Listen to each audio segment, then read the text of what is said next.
In the early 90s, our town in British Columbia was far from the peaceful place it is today. Back then, fear clung to every street corner, and folks would lock their doors the moment the sun dipped below the horizon. It wasn't the kind of fear you could shake off. It was deep, unsettling, because everyone knew there was a killer on the loose. We didn't know who, but we knew someone out there had already taken lives. The tension was palpable. It was as if the entire town held its breath, waiting for something terrible to happen. She was just finishing up the laundry, the hum of the machine the only sound in the house, and she saw him.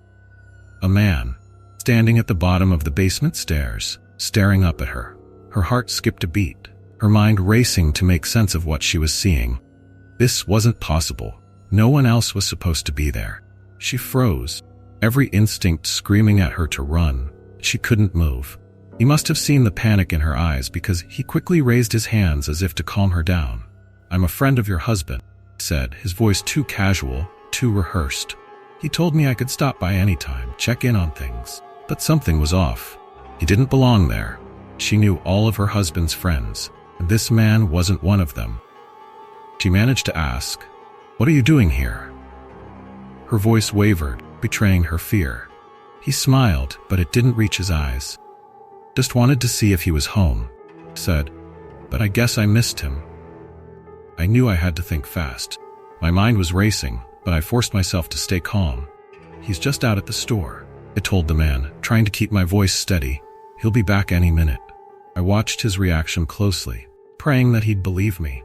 His eyes darted around the room, and I could see the gears turning in his head. For a second, I thought he might call my bluff, but then he nodded slowly. "All right," he said, though he didn't sound entirely convinced. "I'll wait outside for him." As soon as he turned to leave, I felt a rush of cold air hit me, and I knew I couldn't waste a second. The moment the door clicked shut behind it, I grabbed the phone with trembling hands and called the police. My voice shook as I explained what had happened, my eyes never leaving the window, watching to make sure he didn't come back. But by the time the officers arrived, he was long gone. Police arrived quickly, combing through the house and the surrounding area, but there was no sign of him. They questioned me about every detail, what he looked like, how he spoke, the exact moment I saw him. But even as I tried to piece it all together, the reality of what had happened started to sink in. I couldn't stop thinking about how easily things could have gone another way, how close I had come to something terrible. For days afterward, I couldn't shake the feeling of his presence, as if he might still be lurking nearby, watching, waiting. Every creak in the house, every shadow outside the window made my heart race. The police assured me they were doing everything they could. Their words did little to ease the dread that settled in my bones. I knew he was out there, somewhere, and the thought haunted me. Years have passed, but that day never really left me. I still find myself thinking about it. The way he emerged from the basement, the way he calmly lied about being a friend of my husband. It wasn't until much later, when I heard more about the killer who had everyone in a panic back then, that I started to piece things together. The police never caught him during that time, but the details, the way he operated, types of places he targeted, fit too well with what happened to me. I try not to dwell on it, but it's impossible not to think about how close I came to something far worse. If I hadn't kept my cool, if I hadn't thought to lie about my husband being just around the corner, who knows what might have happened. The realization that I could have been another victim still sends chills down my spine. That man, whoever he was, left a mark on me that I'll never forget.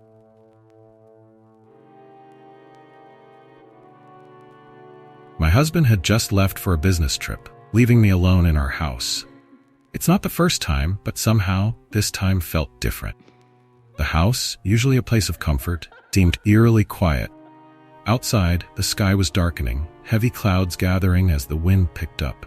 Our neighborhood is usually calm, the kind of place where nothing ever happens, but tonight, there was something in the air. The first drops of rain began to hit the windows, soft at first, then more insistent, almost as if the storm was trying to get inside. I couldn't shake the feeling that something wasn't right. It was pouring outside when I first noticed him. A man stood across the street, his figure barely visible through the sheets of rain. but I could tell he was staring straight at my house. At first I thought maybe he was lost or waiting for someone, but he didn't move. Just stood there, looking directly at my window. My heart started racing, but I tried to calm myself, telling myself it was nothing, just a coincidence. Still, I couldn't shake the unease creeping up my spine. I pulled the curtain closed, hoping that when I looked again, he'd be gone. But that feeling, that quiet dread, stayed with me. As I lay in bed, the rain tapping softly against the window, I tried to shake off the image of that man from my mind. But just as I was beginning to drift off, my phone rang, cutting through the quiet of the night. The number was unfamiliar, but my first thought was that it might be my husband calling with some emergency. I answered, expecting to hear his voice, but instead there was nothing, just the steady sound of rain like the one outside. No words, no breathing, just an unnerving silence. My heart pounded in my chest as I listened, hoping to catch some hint of who it might be. There was nothing, only the rain. Eventually I hung up, the unease from earlier now replaced with a growing sense of dread. Following night, as I settled in, the clock struck the same hour as before. A chill ran down my spine when I glanced out the window and saw him again. The same man, standing across the street staring directly at my house. My breath caught in my throat. This time, he didn't just stand there, pulled out his phone and began dialing a number. Panic surged through me as my phone rang, echoing in the quiet room.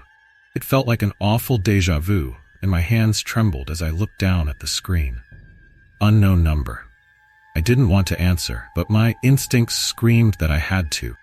Without thinking, I grabbed my phone and dialed the police instead, my voice shaking as I explained everything.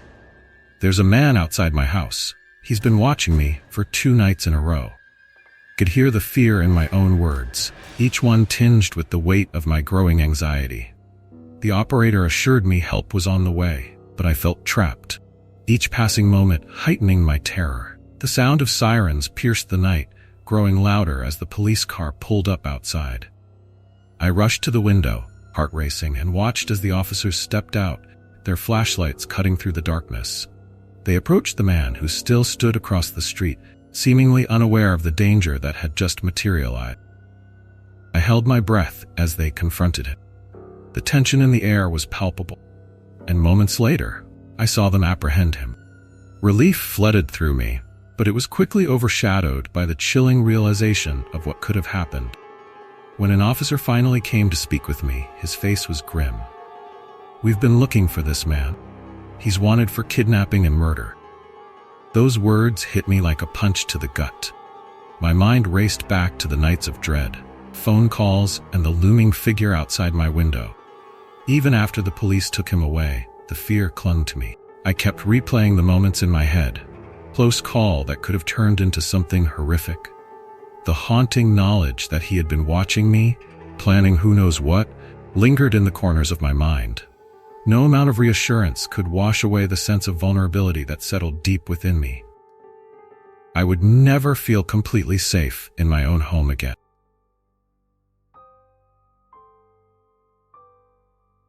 Moving into my first apartment felt like a huge milestone. Finally, a place all to myself, a space where I could come and go as I pleased. The excitement of independence was almost overwhelming. I spent the first few days setting everything up just the way I liked. My own furniture, my own decorations, my own rules. The building was old, with creaky floors and chipped paint, but the rent was affordable, and the location couldn't be better. Felt like a fresh start, a chance to carve out my own little corner of the world. At first, the noises seemed like nothing out of the ordinary, just the usual sounds of an old building. But then one night, I heard footsteps echoing through the hallway, distinct and deliberate. I sat up in bed, straining to listen. Moments later, the sound of children laughing softly drifted through the walls. It was faint, but it sent a chill down my spine. I tried to convince myself it was just the neighbors, maybe a late-night TV show or something, but the laughter was followed by a woman's voice, low and almost melodic, as if she were singing a lullaby. My heart raced, and I turned on the light, trying to shake off the growing unease. The noises continued, though, night after night, until they were impossible to ignore. I could no longer brush them off as mere imagination. Sleep became a struggle, my mind too focused on the unsettling sounds that filled the darkness. As the nights passed, it wasn't just the noises that unsettled me. I began to sense something in the apartment, presence that seemed to linger in the shadows. It was strongest at night, a heavy feeling that made my skin crawl. I'd leave things in one spot, only to find them moved when I returned. Keys, books, even the remote control, they'd all end up in strange places. It was subtle at first, easy to brush off as forgetfulness, but it kept happening. And then there was the feeling of being watched. I'd be sitting on the couch or lying in bed, and suddenly I'd feel eyes on me.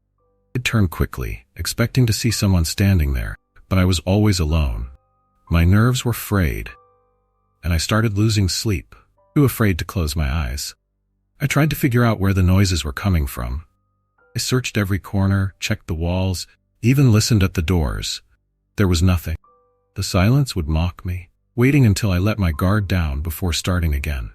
Each night, the fear grew stronger, the dread of what I couldn't see taking over my mind. Unable to shake the fear, I finally decided to ask the superintendent about the apartment's history. It felt like a long shot, but I needed answers.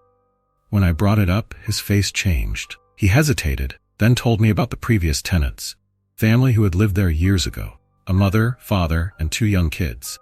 They all died in a fire, right there in the apartment, 5 years ago. Fire had started late at night, and no one made it out. As he spoke, my stomach twisted. The laughter of children, the woman's voice, the sounds I'd heard, they weren't just noises. They were echoes of something terrible. I left the conversation feeling hollow, the fear in me deepening into something far worse. The apartment wasn't just old. It was haunted by memories too painful to rest. That realization hit me hard, and I couldn't stay there another night without feeling like those lost souls were still trapped, trying to reach out. I couldn't take it anymore.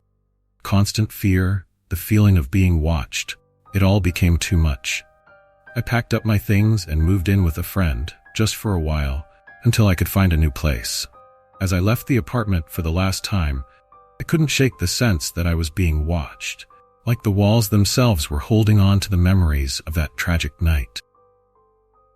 Living at my friend's place, I kept thinking about what happened.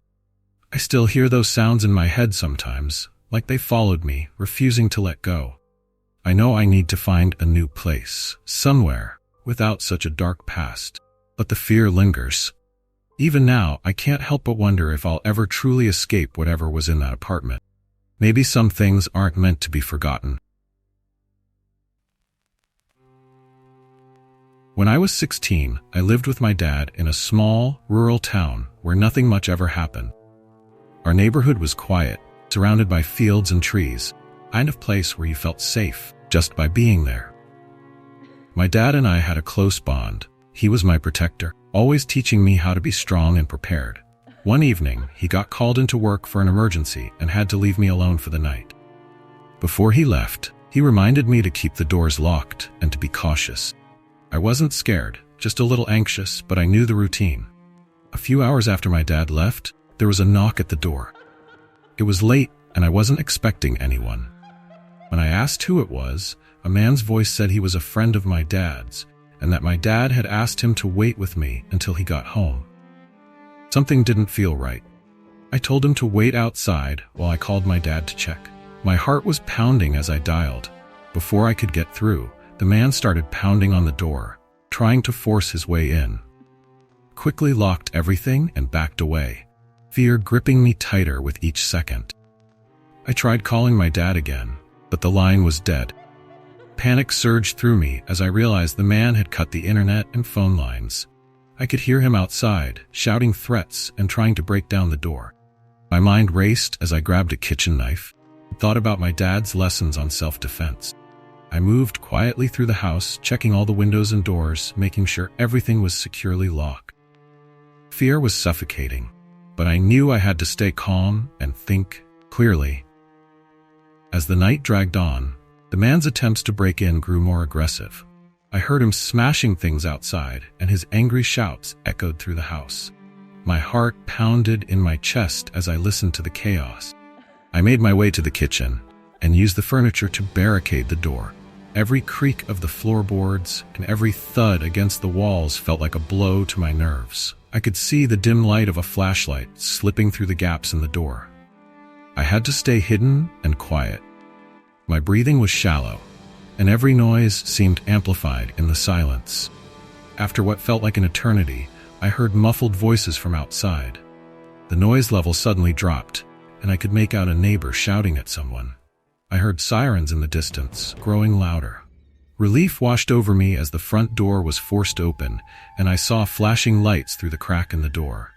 The police quickly swept through the house, finding the man trying to hide in a closet. They took him away, and I was left alone with the mess he had created. When the police and neighbors checked on me, I felt a mix of shock and gratitude. I explained everything that happened, but my mind was still racing. I was shaken to my core, and I knew I would never forget that night. Even though I was safe, the terror of that experience would stay with me forever.